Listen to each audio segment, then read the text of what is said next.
Hello, and welcome to today's episode of Date in a Blink, where we're joined by Jaime Bronstein, a relationship coach, author, speaker, and host of the Love Talk live show on LA Talk Radio. Modern dating sucks, but it doesn't have to. Here on the Date in a Blink podcast, you'll listen in on 10-minute voice-only speed dates between strangers. The experience is designed to move people beyond mindless swiping and marathon messaging. Our position on online dating? It's time to stop collecting pen pals and start, going on actual dates. Online dating? That actually involves dating? Is that even a thing anymore? But for real, dating should be fun. We hope listening in inspires y'all to try new ways of meeting people. Tune in every other week to hear a new couple go on a date. In between, we'll talk to relationship experts about how the date went and what we can learn from it. Will our handpicked podcast matches find love on these Blink dates? Or will they say goodbye to each other after 10 minutes and never look back? Tune in to find out. Before we jump into today's episode, here's a quick word from our sponsors. If you haven't heard about Anchor, it's the easiest way to make a podcast. Let me explain a bit. It's totally free, and Anchor will distribute the podcast for you so it can be heard on Spotify, Apple Podcasts, and lots of other podcasting platforms.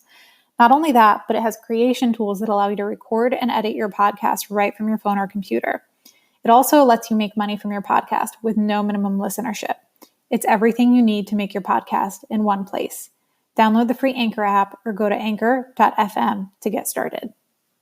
We're here on Date in a Blink today with relationship coach, therapist, and host of Love Talk Live on LA Talk Radio, Jaime Bronstein. Jaime's work empowers her clients to become aware that they were born to have love in their lives. Not just any love, the right love for them. Jaime shares her relationship advice on various media outlets such as KTLA, Forbes, The New York Times, and People magazine. Jaime has a BA in psychology from Boston University, a master's degree from New York University, and a certificate in spiritual psychology from the University of Santa Monica. Jaime's education and over 20 years of experience enable her to help her clients heal, seeing each challenge in life as an opportunity to evolve as an individual, to manifest love and live life to its fullest extent. She's on a mission to create a positive impact while changing lives worldwide. Hi, Jaime. We're so excited to host you today. It's such a pleasure to have you on. Well, thank you so much. And, I love talking about anything that has to do with dating and relationships. So I am thrilled to be here to talk about this today. Awesome. So, Jaime, in your blog, you write about how being intentional in life, and especially in our relationships, can make a world of difference. Can you explain a bit about what being intentional in the context of a relationship looks like and some of the benefits that can come from that? Sure. So let's just start with what I believe is the opposite of being intentional, and that would be sleeping. So I always recommend being an active participant in your life. And this is in your life and then also in your relationship. So being intentional is being intentional about your communication, about sharing how you're feeling with one another, making sure you're on the same page, and being intentional about your love. Instead of you are surviving in your relationship, you're actually thriving and you're growing. And that's the goal. That's the goal of any healthy relationship, to not just get through every day, but to actually have a purpose of your relationship. So I would say that is the benefit of being intentional. And as a quick follow-up question to that, with sleeping being the opposite of intentional, which is a fun kind of end of the spectrum, where do you kind of recommend that people might start? Because going from sleeping to totally intentional, that might be like a lot. Are there some practical things that you can recommend to somebody who's dating and trying to figure out like, okay, I've done nothing to be intentional thus far. What's the first thing that I could potentially do to start being more intentional? Okay. Well, lucky for all your listeners, I am writing a book about manifesting love. It's going to be published in January, right in time for Valentine's Day. But anyhow, I love it. So, this would be the steps to manifesting love. And some of them are, first of all, it starts with loving yourself, unconditionally loving yourself, and showing up in life authentically. So doing that work, healing your past, instead of just walking around like a chicken with its head cut off, you are being intentional. You are doing that work to really get to know you at your heart so that you can manifest like a magnet the right person for you. So that's being intentional, doing that work to really show up as you, because through the law of attraction, you need to be showing up as you to attract the person that's aligned with that. So unconditionally loving yourself. Also living as if it's already happening, believing that it's going to happen, and not living in fear, but living in faith and trust. Like I said, believing, and also a little surrendering, and etc. There's a lot. I mean, this could be 12 shows. So the chickens with the heads cut off. Now I'm imagining people, like I live in New York, so now I'm imagining walking down the sidewalk and envisioning everyone with like a chicken with their head cut off. But another thing that you mentioned that I think is really interesting is really imagining that it's so already. And one thing that I did when I was leaving a career for something else, somebody told me this and I thought it was really cool. Instead of talking about wanting to do it or what I wanted to do, actually going out into the world. And let's say I was at the dog park and I struck up a conversation with someone and they asked what I do, saying that I did this other thing instead of what I'm doing now and wanting to change. And basically saying, oh, right now I'm doing XYZ, and seeing how it feels, just kind of like trying it on. And obviously in relationships, you can't just pretend, like, yes, you can make up an imaginary significant other, but just kind of going through life and trying it on in a slightly different way can be a really interesting way to see how you feel about that scenario. So I just thought that was a really interesting thought, because I've never thought about applying that concept outside of, careers or changes like that, but in the context of relationships. So maybe not exactly parallel, but just an interesting thought as you were speaking. Yes, and practical things that people can do, it might sound silly, but it literally works, is, for instance, undo both sides of your bed at night. Because the universe needs to know that there is room. So you're living as if that person's already there. Or if you pour yourself a glass of wine, if you set yourself, if you're by yourself and you're eating by yourself at dinner, set your future significant other a place setting or some wine. I don't know. Sounds kind of funny, but that is living as if. And also, I'm a very spiritual person, so talk to their soul. Like, kind of walk around and just talk to them, or before you go to sleep at night. How was your day? I'm not kidding. These things work. When you said undo both sides of the bed, I thought you meant the foot of the bed. And then I was like, why would somebody do that? What a monster. And then I realized that you meant both sides where humans sleep. Now it makes a lot more sense. Oh, yes. And also, I just want to give an example of living as if something that happened over the weekend. I was at a reunion for my spiritual psychology school, and it was just so wonderful to all be together, because my third year of school, it was on Zoom anyhow. So we got to see each other in person. And apparently this classmate of mine, this isn't about relationships, but it's about living as if, and it's about success in your profession. He apparently has this company where he only hires $20,000 speakers. And so somebody had introduced me to him. Holy crap. We hadn't met in person. And they were saying, Jamie would be such a great speaker. And the thing is, he just hires business speakers, not necessarily relationship speakers. But I said, oh yes, I'm a $20,000 speaker.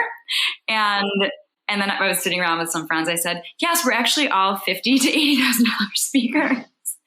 So it was putting my work into practice. Because did he book you? I think he should book you. He doesn't hire relationship speakers, but it felt amazing to say that, because I mean, I do charge a lot to speak, but it's not quite $20,000 yet. But I put it into existence. I love the yet part of that sentence. Yes. I feel like that's a really great segue into talking about thriving. It's not just about existing, but truly thriving. And one of the things that you define that as is to operate to the best of your ability on all cylinders for body, mind, and spirit. So what is some advice that you have for finding balance between all three of these things? And more specifically, what might that look like in a relationship, whether it's the relationship with yourself as you're trying to find a partner, or with, your long-term partner? I'm curious your thoughts on that. Yeah. So thriving is when body, mind, spirit, you're kind of all on, I would say, vibrating high. Like there's like low, when you are in a low vibration, it's depression, let's just say. And so vibrating high, everything is going well. And balance is such a great word, because there's this outward balance in life, like work life, home life, but then there's also this inward balance. Like you don't just want to be a cerebral person without being in touch with your heart, let's say. So that would not be a balanced and thriving individual. If you never work out, but you're such a feeler and you're such a thinker, your body it's just not optimal, So to thrive altogether, I would recommend moving your body, feeling your feelings, and allowing your thoughts to flow no matter what. And I have a whole thing on fear, the ego, our mind. Some people have unwanted thoughts and there's that negative voice. And I do a lot of work with my clients on getting a hold of that, just inviting it in and say, thank you for showing up, but I got this. And so thriving is also taking control back from that negative voice. So it's having a healthy mind, body, soul, spirit. The negative voice, I feel like we all listen to that negative voice maybe a little too much. So I really like the idea of taking things back from it. Yeah. Yeah. I always say, you kindly say to your ego, I drive the bus of my life. You don't run the show. And what you do, just a simple thing, is when you feel like it's taking over way too much, you just need to get quiet and you drop down into your heart, because your heart is your authentic self. That's where your authentic self and your soul, who's the real you, is located. Oh, I love that so much. I don't know why, but for some reason I'm coming up with the mental imagery, and I'm sure you've heard this before, where there's this phrase about emotions where it's like emotions are kind of like having kids in the car. You're not going to let them drive the car, but you're also not going to put them in the trunk. You can't do that. Unless you had one of those old station wagons and the trunk is just the back seat, which used to have a bench seat in it. I might be dating myself a little bit. For any listeners, I'm totally kidding. And sometimes it's hard to shut them up, right? Yeah. Mm-hmm. It's hard to shut up that voice. It can be almost impossible unless you're meditating, let's say. But even during meditation, that voice, in yoga, it's called the chitta, C-I-T-T-A. It's that chatter. But the more that you do invite it in, instead of resisting it and pushing it away, the more you can befriend it, let's say, and have a little convo and say what I said before, which is, you don't run the show. Fear is false evidence appearing real. That's Katie. Oh my God, Katie Byron. Byron Katie. She made that acronym, and that's what our egos spew out: fear-based thoughts and lies. I'm thinking now of that movie. Was it that Pixar movie? Oh, crap, what was it? Where Insight. Yes, Inside. Right. What was it called? I think Insight Out, maybe. I don't remember. Inside Out. Yes. Where all the little portions of the personality had like an actual character in the little girl's head, and you see how they all play out and interact with each other, and the ways that, different things can trigger one or another, and how you can kind of, I don't know. It really is making me think of that movie. So maybe I'm just visualizing everything today, because I also thought about the chickens with the heads cut off. Good. You're visualizing. Creative. So I have another question for you. So you make a distinction between unhealthy infatuation and crushes. And I'm sure many of us, if not all of us, have experienced both. And I'm wondering if you have any thoughts on how we can identify which of the two we're experiencing and what we should do if we find ourselves slipping into the territory of unhealthy infatuation. Yeah. So unhealthy infatuation, the key to knowing that is if it's 100% just not reciprocated. You got to ask yourself, I think the problem is people they'll ask themselves, but give themselves the wrong answer. They can rationalize. Yes. Mm-hmm. So an unhealthy infatuation is, let's say, stalking, whether it's like literally stalking or just focusing so much, let's say on social media, just constantly looking at this person's, what they're doing with their life. And so basically it's an unhealthy infatuation. Like I said, if you're not getting anything in return, like you're this little puppy dog that's like, please, please, please love me, please. And nothing. Although if you see a cute puppy dog, of course you're going to love it. So I think just the visual. All over it. the image of that puppy dog just being like, play with me, play with me. And then healthy crush is, you know what? It just feels good and you're open to it not working out. That's the other thing. If you have an unhealthy infatuation, you're so focused on like this person being the only possibility in your whole life ever. So that also makes it unhealthy, because spiritually you want to tell the universe that I believe in abundance. There are endless opportunities for me. If it's not this one, it'll be somebody else. So that's a healthy crush. And also with a healthy crush, usually there is a healthy crush would have like, you're getting some feedback and the person is liking you back also, whether it's going to be turn into a relationship or not. I'm really digging this concept of abundance. And I think that that's something a lot of daters in today's day and age don't think about. I think there's such a scarcity mindset and there's an illusion of abundance that people tap into and a false sense of progress with those illusions that we have. Because like, for example, if you're just on a dating app and you're just swiping endlessly on 20,000 profiles, it feels like there's a sense of abundance, but there's also a weird sense of, I think, desperation in that as well. Not for everybody, but depending on the headspace that you're in, where there's this, I think, interesting juxtaposition between, I hope this person is my person and I'm going to opt out of all these, 20,000 profiles that I'm swiping through. So there's just like this really interesting, I think, behavior that people are experiencing in today's day and age where there's just those two things, but they're not like true abundance, right? It's not coming at it from this perspective of like truly feeling that way. And so kind of shifting gears a teensy bit, I think one of the more challenging things about infatuation is that it feels so real. Each person that you're going on a date with and each person that you're, swiping on or making those connections with, and it can really be quite consuming. And crazy as it may be, the unhealthy infatuation can feel a lot like what people might think is love. And so is there any way to walk back from unhealthy infatuation and create a better, healthier space to inhabit?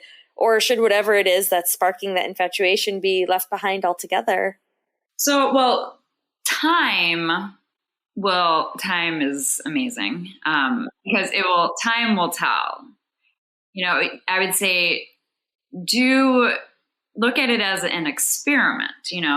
If you're feeling these big feelings, infatuation feelings, allow yourself to feel that way, because you haven't determined yet, is it a crush or an unhealthy infatuation? Only time will tell, and your date's behavior and words and everything and actions will determine, the course of this relationship, what's going to happen. So just once again, answer always is to be flexible and be open and not super uber focused that it has to be this one person. And I write about that in my book because so the universe gives us what we focus on, which means that you might think that if you're focused on one person, then you're actually going to manifest that because you're so focused. But it's actually the opposite, because along with focusing so much on one person is actually the fear that it's not going to work out. So that's actually what you're focusing on, and that will become a self-fulfilling prophecy. So that's why you need to focus on, I trust that if this is supposed to work out, it will. And if it doesn't, there will be the right person for me. And then you could add in, it's a spiritual phrase, for the highest good of all concerned.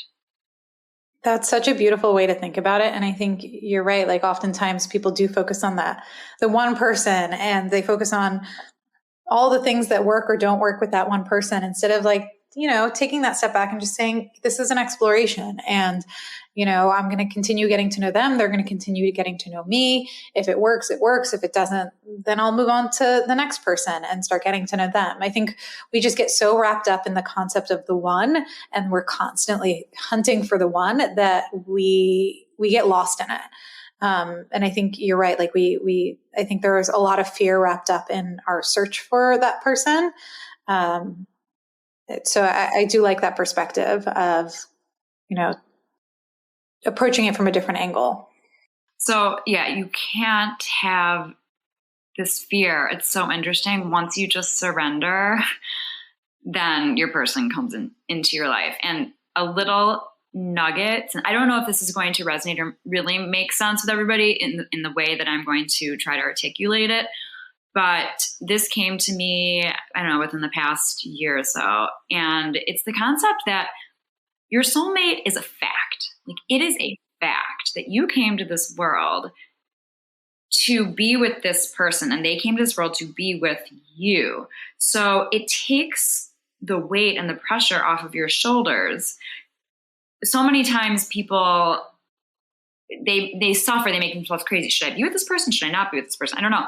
And then if it doesn't feel right, it's just not your person. Or, oh, I wish this would have worked out. And if you just look at it as, it is a fact that, like, my soulmate is somewhere. So it just takes off this fear and this pressure and this anxiety. Because it's like, if it doesn't work out, it's also... It means you're one step closer to finding that soulmate because you've ruled out one more person. I love that. Yes. And thank the universe for protecting you, because the universe has your back. Yes. One less person. Yes. To wonder if it's that person. That's good. So, some of what you're sharing kind of goes a lot to intuition, inner senses, like the spirituality that you mentioned earlier. So, it's something that not everyone necessarily has paid much attention to in their own lives, their own inner compass, their intuition. And so I'm curious if you have any advice for folks who want to become more in touch with their inner compass, any suggestions as to how they can start paying more attention to that intuition. Email me and we can set up an appointment. Step one. So this is my favorite topic, and it's probably because it's been the most transformational for me, life changing. I've always been an intuitive person. I'm a Pisces, and I attribute it to that. I don't know. But once I started literally studying intuition and strengthening my intuitive muscle, which is what I help people do, it's just life-changing. It's being in your integrity, which is doing what you know is right for you, which you are the expert of yourself. So no one, your aunt, your best friend, your mom, like nobody else knows you better and know what's better for you. Now, a lot of people come to me and they're confused about, well, I don't know, is it fear or is it my intuition? And so if it's fear, if you're feeling fear, that's just a no. Any type of fear is a no. If you have to talk yourself into something, that's a no. A yes is, this feels amazing. This feels aligned. And until you have that feeling, everything else is going to be settling. What happens for those in between? Because sometimes it's not a hell yes or a hell no. It's just I don't know. How do you handle those scenarios? So that can happen. And I call this, you just haven't gotten your clarity yet. So, because sometimes it isn't like an interim, and I'm not sure. So the thing about clarity is that you can't and you shouldn't push it. Just allow it to come to you, because it always will. And no matter how long it takes, never make a decision until you have a clear yes or no. And in terms of your intuitive muscle, I always say start small. Like if you are at a restaurant and you are that person that struggles over deciding what to get on the menu. I don't know what you're talking about. Some people base it on what other people are getting. Some people ask the waiter or waitress, and it might look silly, especially if you're on a date, but close your eyes for 1 second even, and just ask yourself, what am I in the mood to eat? And your answer will just be there. Our answers are always within. We just need to get quiet. For me, one thing that I have always found is, when you pick something and you're like, no, actually, I don't want that. That like moment of choosing the wrong thing helps me realize the right thing or the thing that I really wanted. Yeah, like they'll go around to the other people at the table and then, Yeah. And yeah, you're like, actually, no, I didn't want that one. I want this other dish that I was vacillating on earlier. And the thing is, there are so many factors that go into like specifically choosing what to order, but it can also be a metaphor for relationships. Because, for instance, if you are trying to be healthy, maybe you really want to get the cheeseburger, but you're battling inside. Should I just get the salad? Mm-hmm. But this is also intuitive eating. You know, eat what if your body is craving something. Okay, I'm not saying go eat McDonald's every day. However, maybe your body needs that extra protein from that source, so get the cheeseburger. So just it is about listening to your body and your mind and your soul. Don't listen to the mind. I mean, listen to it, but then say I'm going to focus on my heart. I have a little fun fact that I want to share with y'all because I learned it over the weekend and it's blown my mind. Did you know there's a person on this planet who has eaten nothing but a Big Mac for every single meal for the last 50 years? What? I heard something about that. And they're actually really? healthy. They're healthy, yeah. It is astonishing. They're in the Guinness Book of World Records, and the guy is like, and he's not skinny as a twig, but he's not gigantic either. But it was more for getting into the Guinness Book of World Records. It's just talking about eating a cheeseburger and, don't get McDonald's every day reminded me of that, and I felt compelled to share. Does he eat anything other than that? Or is it only that? I don't actually know the answer to that, but he has eaten McDonald's, I think, at least twice a day or at least once a day. And he's only missed he's only missed 8 days in the last 50 years, over 50 years now at this point. So you should put the link in the show notes. Okay. I know, right? Yeah, it's in the Guinness Book of World Records, yeah. My grandma, she's 93, and she was basically, we just had this conversation recently because I try to help her. I'm like, eat cucumbers, they're good for your brain, because she had like these 2 strokes recently. I'm like, eat avocados. So I try to help her eat healthy, but also I want her to enjoy her life, obviously. And she said, Jamie, Betty White, who had just passed away around then, we were having this conversation. She said, I heard that her favorite food was hot dogs. It was really cute. She said she ate a lot of hot dogs and she lived till however old. And I said, Graham, yes. And the fact that my grandma, maybe she smoked a long time ago, but she's 93 and she just she eats what she wants to eat, which is so wonderful. Yeah. So switching gears. I love you, Grams. So speaking of kind of being in touch with one's own intuition, I'm curious, how do we extend this thread from just not how it benefits yourself, but how can it be beneficial in someone's relationships? Yes, I love it. So intuition in this sense is similar to empathy. So it's important. I feel like I just sounded like I was from the South. That was weird. Okay, empathy. So it's important to tap into, as best as you can, to what the other person is feeling. And so if you are not necessarily the most intuitive person, just focus on your empathy. How would this make the other person feel if you're, going to be communicating with something, or just getting a sense of picking up on how this other person is feeling. Like, let's say you're with somebody who isn't the best communicator and they're in a bad mood. Instead of taking it personally, just say, hey, what's going on? I'm here to listen. Things like that. So it's just being in tune. And that is such a healthy relationship when you can be in tune with each other and you actually care. That's important. And you actually care. That's a low bar, but a very important one. Yeah. So transitioning to chat a little bit about Jess and Peter's date, I'm wondering if there were any moments during the date that stood out to you as being especially positive. So a few positive things were they seemed like the conversation flowed and it seemed like they had a lot in common. It seemed like they were genuinely interested in learning more about each other. So I would say those would be the positive things. And I definitely have a lot more to say about the date. I mean, now I want to know if there's something in particular you want to share in terms of your thoughts about the date. Yeah. So those are the positive things. A few things that I would say that really stuck out in my mind were both of them seemed to speak with a question at the end of their statement. Do you know what I'm talking about? When people do that? Yeah. Up talk. Which shows a little lack of confidence.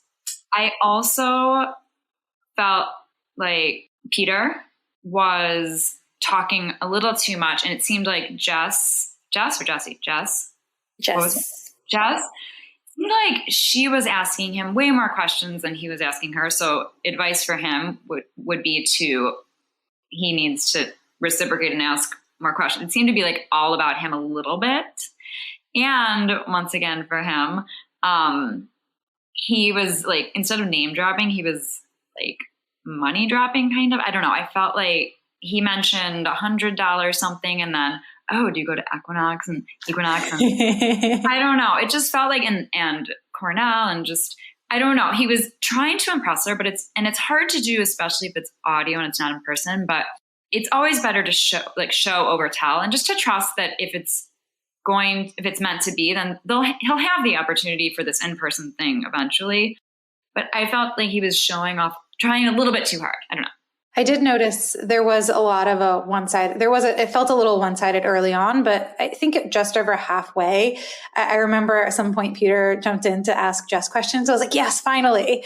Yeah. Okay. So I think there's like a component also as you're getting to know someone of like getting into that flow, and it's hard, especially in these short time frames. So I don't necessarily have the solution, but in my mind, what I always try to do when I'm meeting someone new is if I find myself with like talking for more than 60 seconds just about myself, to take a step back and be like, hold up. Let me remember something that they said and ask them about that, because this shouldn't just be about me. And I know 60 seconds is sort of arbitrary, but really if we're talking about ourselves for more than 60 seconds, that's already a long time, I think, but maybe that's just and then if every question and every topic is about you, I mean, that's also a good sign. I always tell my clients, if you don't feel intrigued and drawn to ask the other person questions, that's also an indication that you might not be interested. In them, it was not that situation at all. But just in general, you know that you're interested and intrigued by somebody, I feel like, when you want to ask them questions. But I think he was just a little nervous and trying to impress. I think this is a good tee up to the next question. When it comes to a 10-minute date where you aren't able to gauge somebody's body language, how might someone tap into their intuition to gauge whether or not someone would be a good fit for them? Well, voice is really big.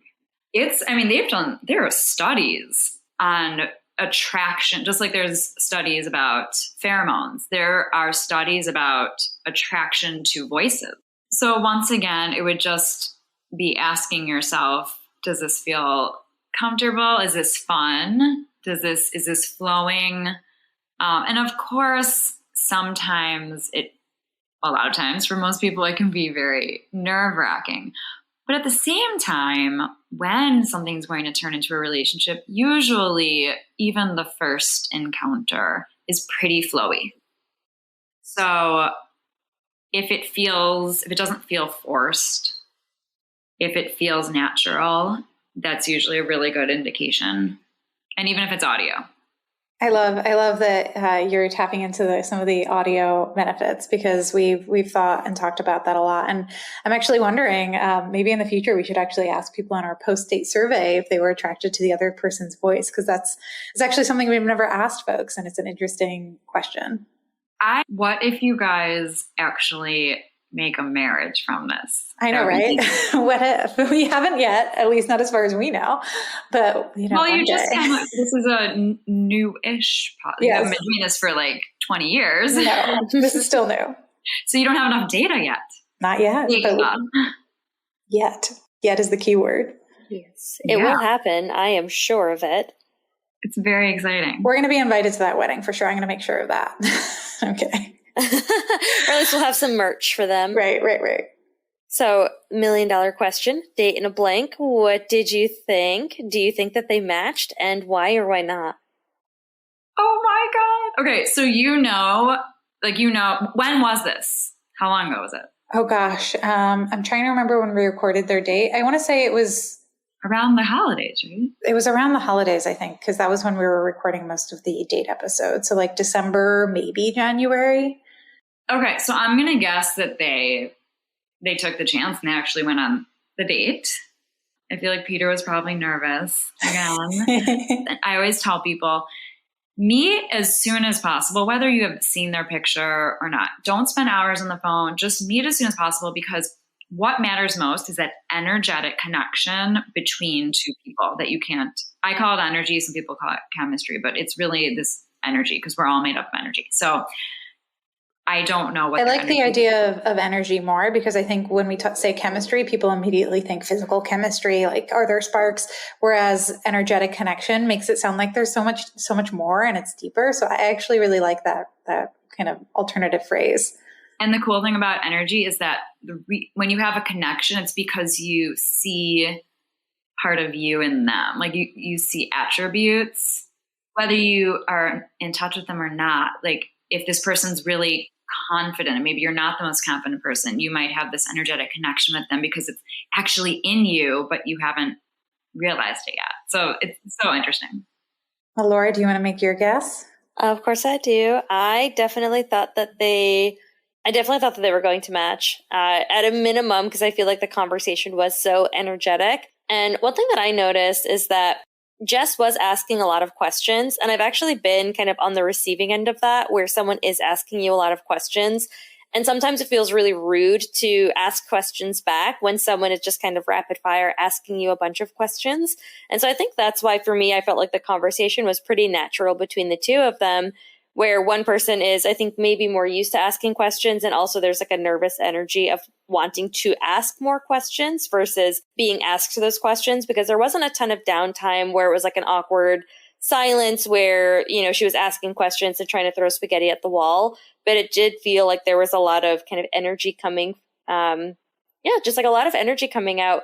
And then I feel like, as Tali, you were pointing out, as they got towards the middle part of the episode, or the middle part of the date, they really kind of hit more of a stride where there was a lot more ebb and flow between the two of them. And so I feel like because of that, I was very optimistic that they were going to continue the conversation at a minimum. So Tali, what happened? Reveal. So they did match, and I also thought that they would match. They had a pretty, I thought, energetic conversation, even though in some places it felt like, you know, one person maybe chatted more than the other. I think it was kind of mutually driven in that way. And they did end up matching, and they went on in real life date. I don't think it developed past that first in real life date, but they did manage to kind of meet and take it into the real world. So that was the result of their Blink date. I love this concept. It's like Love is Blind, the show. It is. It is. Which I love. And yes. I just watched The Ultimatum.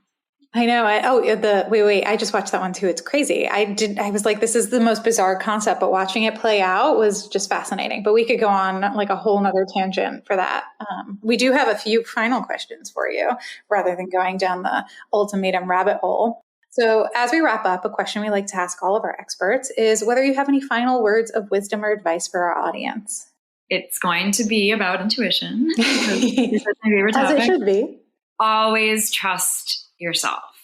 Always trust yourself. Like I said, your answers are always within. Listen to your heart. Listen to your soul. Don't listen to your mind. Listen to your heart. Listen to your soul. Listen to the feedback that your own authentic self is giving you. And it's a life-changing, I mean, that's the gold. That is the answer to life. I would go so far as to say you will never have another regret again.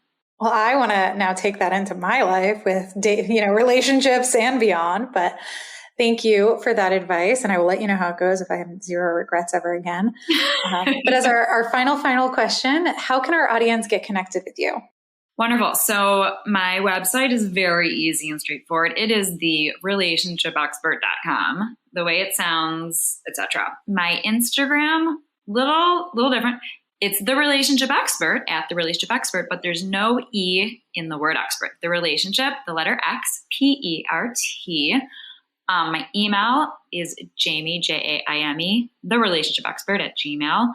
I do a show called Love Talk Live on LA Talk Radio every week. All my information's on my website. And I just wanted everybody to know, I don't know if this was your next question, but I am offering a free gift, which if you email, well, if you click on the link in the show notes, or if you email me at the email address I just said, it's 7 days of manifesting love, affirmations, and exercises. You'll get an email, one each day for 7 days. And then your person will just show up. I'm kidding. Not right away, but if only. Gives you wonderful exercises and affirmations to put this into motion. Take an action. Take that action. And we will put all of that, your Instagram, your website, all of that good stuff, the free gift in our show notes. So folks, if you are listening, check it out. Wonderful. That's all we've got for you today. Shoot us a message on Instagram, Twitter, or Facebook at @TheBlinkDate or @DateInABlink to let us know what you think. If you want to try voice-first speed dating from the comfort of your home, download the Blink Date app today. You can also sign up to participate in Date in a Blink by visiting our website at www.theblinkdate.com. In the meantime, thanks for joining us for this episode. We hope you enjoyed listening and look forward to talking with you again next time.